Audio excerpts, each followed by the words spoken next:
Pak Anies memang butuh syarat itu dan layak ditempatkan di nomor 0. Sebab dia sendiri bukan orang tanpa masalah serta berani. Tanpa sadar, Pak Anies nyari orang yang bisa nutupi kekurangannya dia. Sehingga syaratnya itu diberikan kepada cawapres. Dan nomornya 0 itu susulan itu. Dengan tambahan syarat ini, bisa-bisa hingga batas waktu pendaftaran capres-capres ditutup. Koalisi Perubahan tidak bisa mendaftarkan pasangan yang mau diusung. Lah eman-eman itu.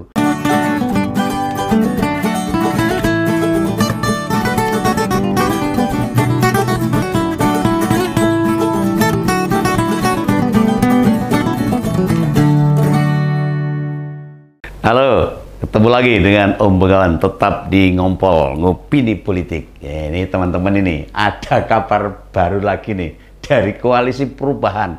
Wah ini Om Begawan kalau ngomongin Koalisi Perubahan ini mau ketawa dulu sebenarnya.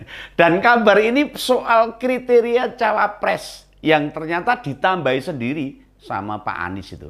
Seperti kita tahu loh, sebelumnya kan syarat cawapres itu ada 5. Itu yang tertulis di piagam Koalisi Perubahan. Lah 5 syarat saja sampai 9 bulan gak ditemukan itu cawapresnya itu. Siapa calonnya, wonge sing ngendi itu belum pernah ada tuh. Belum ketemu. Nah, sekarang malah ditambahin 1 syarat lagi. Ini karepe piye ini? Ini jangan Pak Anies ini mau niat ikut pilpres apa mau nyari istri kedua? Syaratnya ditambah-tambah ini. Kok syaratnya jelimet banget ini? Ya 5 syarat aja, orang juga nggak mau diajak gabung loh. Malah ditambahi 1 lagi lah, ngebot-boti itu loh. Coba dinilai aja lah. 2 orang yang disodor-sodorkan PKS dan Demokrat, yakni Mas Ahaye dan Pak Aher. Apa mereka memenuhi 5 kriteria yang sekarang ditambah 1 lagi itu? Nah ini pokilnya Pak Anies ini kelihatannya. Delegasinya ini menurut Begawan loh ini. Karena di piagam koalisi syarat cawapres itu ada nomor 1 sampai 5. Mantan gubernur DKI ini menambahkan 1 syarat lagi. Tapi dikasih nomor 0. Bukan nomor 6. Memangnya di mana-mana ada gitu tuh nomor 0. Disebutkan dari nomor 0, nomor zong. Ini jadi keinget saya nih. Jadi inget berarti Pak Anies ini benar-benar capres SPBU. Mulai dari 0 ya Mas ya. Sebelum ngisi bensin itu. Sukanya mulai dari 0 itu. Ya termasuk kalau terpilih. Sekali lagi kalau terpilih loh, ini kalau terpilih loh ini belum tentu juga nyapres, daftar aja belum, oh ini cuma seumpama ini. Semua jasa presiden pertama sampai yang ke-7, orang meh digagas pasti ya. Dia akan memulai semua dari 0 lagi. Ah, ciloko ini. Kenapa bisa begitu? Karena kalau melanjutkan program presiden sebelumnya bisa kalah prestasi. Karepe ngono itu. Makanya pilih ditutupin saja semua. Di situ kita perlu waspada loh. Bisa jadi loh IKN tidak dilanjutkan, mesti sudah ada undang-undangnya itu. Ajang MotoGP Mandalika yang bisa dihentikan juga itu. Lalu speedboat GP Danau Toba juga dihapuskan itu nanti. Wah bahaya ini. Serta event besar lainnya. Apalagi mambu-mambu GP. Wes genah antipati kan GP itu singkatannya Ganjar Pranowo. Ini lucu aja ini. Kalau kita cermati, kemarin Pak Anies juga sempat nyinggung tentang IKN waktu bicara di acara ID Conference itu loh. Kata Pak Anies, soal IKN itu bukan selera dia atau tidak. Itu mempertimbangkan unsur ilmu pengetahuan, data dan fakta. Nah ini culasnya capres Koalisi Perubahan di sini ini. Kalimat mempertimbangkan ilmu pengetahuan, data dan fakta seakan-akan menyebut kebijakan IKN itu mengabaikan itu semua. Lah kayaknya keputusan pemerintah dan DPR tidak memasukkan kajian ilmu. Mangsane arep gawe merencanakan sesuatu anggere, ya semuanya pasti ada kajian dari ilmu pengetahuan dari pemerintah dan DPR. Pertimbangan kebutuhan serta perkembangan Jakarta sendiri. Kan ngaco banget itu.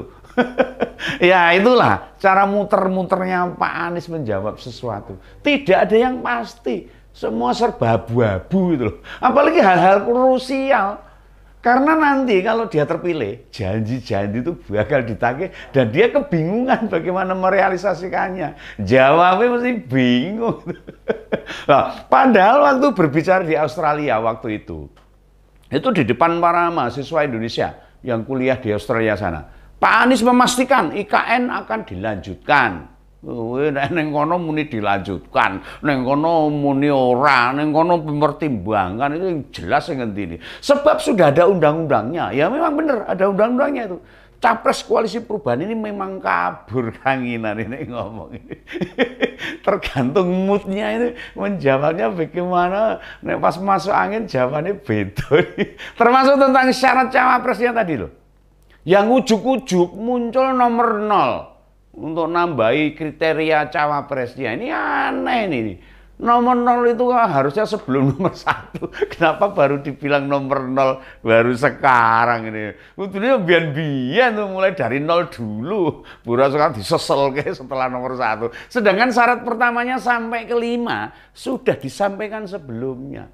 Lalu kriteria nomor 0 itu apaan? Karepe ngopo ini? Ini kata Pak Anies ini. Syarat nomor 0 itu tak bermasalah dan harus berani, katanya kriterianya.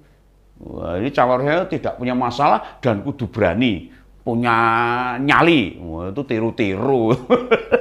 Tiru-tiru Pak Jokowi itu lah. Nah jujur loh, ini Om Begawan ini kaget tuh dengan syarat itu tuh. Kenapa dari cawapres yang tidak bermasalah dan berani? Ini rupa-rupanya nomor 0 ini yang tidak dipunyai Pak Anies ini. ini justru bermasalah jiri ini. Kan Pak Anies itu bisa dibilang bermasalah dan penakut, alias bukan pemberani itu. Ini menyebut dirinya sendiri, makanya dikasih nomor 0 itu. Buat cawapres lagi, bukan buat capres. Mengapa saya menyebut bermasalah dan penakut? Ini ada faktanya. Menurut Om Begawan, kulik-kulik yang Om Begawan ini ada ini. Bermasalah itu misalnya Stadion JIS yang bilangnya berstandar internasional dan sesuai FIFA, jebol malah harus dibenahi. Ini bermasalah ini. Lalu Formula E yang sudah digelar 2 kali, sekarang dalam pendalaman KPK. Ini bermasalah juga ini. Kemudian soal kelebihan bayar. Nah, silakan teman-teman Gowling itu.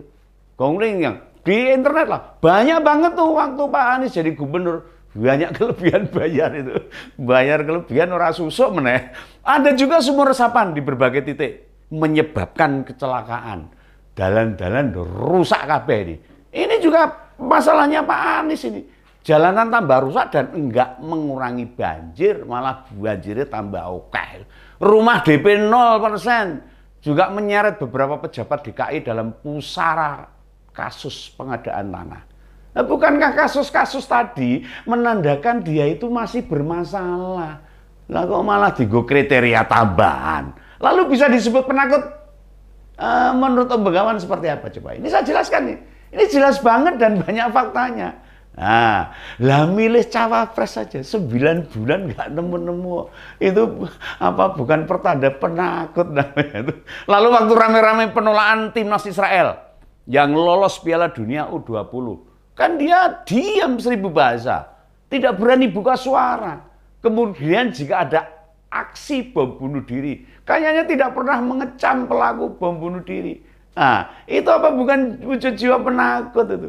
Harusnya kalau berani ya ikut memberikan statement itu, membela itu untuk kepentingan negara. Meski sudah ditetapkan sebagai capres sejak bulan Oktober 2022, dia takut menyampaikan visi-visinya. Progresnya apa yang enak itu. Lah calon pemimpin itu memang harus berani ambil resiko, termasuk mengungkapkan apa yang mau diperjuangkan kelak. Nah, begitu Pak Anies bilang syarat nomor 0. Nah ini Demokrat dan PKS menyebut kalau Mas AHY dan Pak Aher juga ada syarat itu katanya tuh. Tidak bermasalah dan berani katanya. Tapi nomor 0-nya itu loh. Benarkah Ketua Umum Demokrat dan mantan Gubernur Jawa Barat 2 periode itu bermasalah dan pemberani? Ayo, bener nggak? Nah, masa harus saya sebutkan lagi bukti-buktinya? Ini pasti teman-teman kan sudah tahu, sudah paham itu. Nah, benarkah mereka tidak bermasalah dan bukan penakut? Yang jelas, Pak Anies memang butuh syarat itu dan layak ditempatkan di nomor 0. Sebab dia sendiri bukan orang tanpa masalah serta berani. Tanpa sadar, Pak Anies nyari orang yang bisa nutupi kekurangannya dia. Sehingga syaratnya itu diberikan kepada cawapres. Dan nomornya 0 itu susulan itu. Dengan tambahan syarat ini, bisa-bisa hingga batas waktu pendaftaran capres-capres ditutup. Koalisi Perubahan tidak bisa mendaftarkan pasangan yang mau diusung. Lah eman-eman itu. Karena kebanyakan syarat. Jadi gak nemu orang yang layak untuk diusung. Kalau gagal mengusung pasangan, jangan salahkan pihak lain loh. Apalagi pihak istana disalahkan lagi. Pak Jokowi disalahkan lagi, jangan loh. Salahkan saja yang menetapkan banyak syarat itu. Agak lucu ini. Sebenarnya melihat koalisi perubahan ini lucu tenan. Bisa-bisanya loh. Mereka mengusung calon bukan dari kader partai. Ini menurut Om Begawan dari dulu saya gumun atau gumun. Heran itu Om Begawan itu. Ini bukan kader partai dicalonkan pada partai yang sudah ada di parlemen sana dan mau diatur-atur oleh beliau itu partai-partai ini. Nah, lucunya lagi mesti ngatur-ngatur tapi tidak tahu apa visi besarnya. Kalau jadi pemimpin bangsa ini minimal bisa membesarkan partai-partai yang mendukungnya dalam koalisi. Ah, gue renek. Asing diharapkan apa itu? Nah, gitu aja lah. Sampai ketemu di ngompol-ngompol berikutnya. Tetap di ngompol. Ngopini politik. Sampai jumpa. Salam Begawan.